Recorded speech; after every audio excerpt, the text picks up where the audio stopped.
Good morning, friends. Hope you are enjoying your day. In today's episode, let me present the wonderful story of Pandavas from one of the world's largest and most ancient epics of all time, Mahabharat. Let's get started without any further ado. There was a Sanskrit sloka which says, Na kashit kashim mitram, na kashit ripuhu, vyavaharena jayante mitrani ripuvas tataha. This sloka says no one is anyone's friend or anyone's enemy. Friends and enemies are born by our conduct.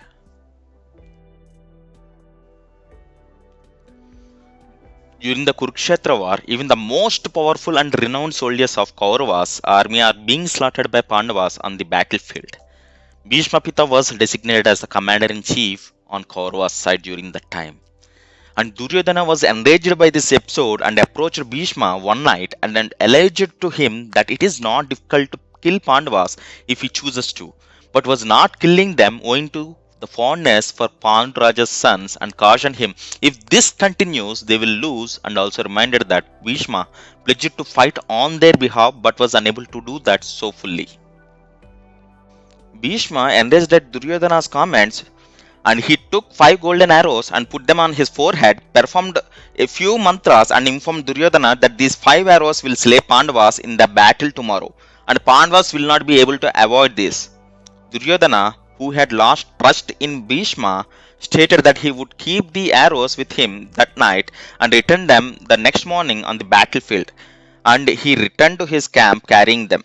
When Sri Krishna learned of this, he rushed to Arjuna and told him about the arrows and advised Arjuna to obtain them and reminded him to employ the unmet boon bestowed upon him by Duryodhana previously. A long time ago, the Pandavas lived in a forest by a pond. Duryodhana and his companions came to the pond one day to enjoy looking at the difficulties and had a dip in it. A Gandharva was in charge of that particular pond, and he grew enraged at seeing Duryodhana bathing in his pond. Duryodhana and Gandharva got into a battle. As a result of this, Duryodhana was defeated and captured in that combat. Dharmaraja, upon learning of this, summoned Arjuna and commanded him to release Duryodhana. Arjuna was first opposed to releasing Duryodhana, but Dharmaraja persuaded him that at the end of the day they were cousins and it was their obligation to do so according to Dharma. So Arjuna defeated Gandharva and released Duryodhana. Feeling embarrassed by the situation, he told Arjuna that he would repay his favor and urged him to wish for any boon he desired in return. But Arjuna answered that he would ask for the boon later when the time comes, and Arjuna left the place. Krishna, who reminded him of this, instructed him to go to Duryodhana and request the 5 golden arrows. And then Arjuna approached and reminded Duryodhana of his unfulfilled boon and requested those arrows. Duryodhana gave those arrows since there was nothing else to do to maintain his promise.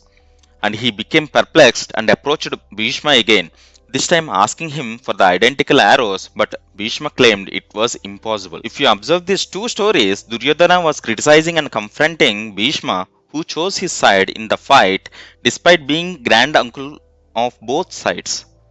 On the other hand, despite being brutally harassed and ridiculed by the Kauravas on several occasions, Dharmaraj rose to the occasion to assist Duryodhana when he was in need.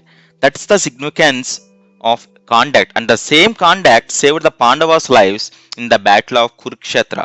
Although Bhishma was on the side of Kauravas, it was the same conduct that made him reluctant to slay the Pandavas. Most crucially, Krishna's advice arrived just in time to save the Pandavas because of the same conduct. I hope you enjoyed this episode. If you enjoyed this podcast, please subscribe to our channel for the future episodes and share the story to help us. Have a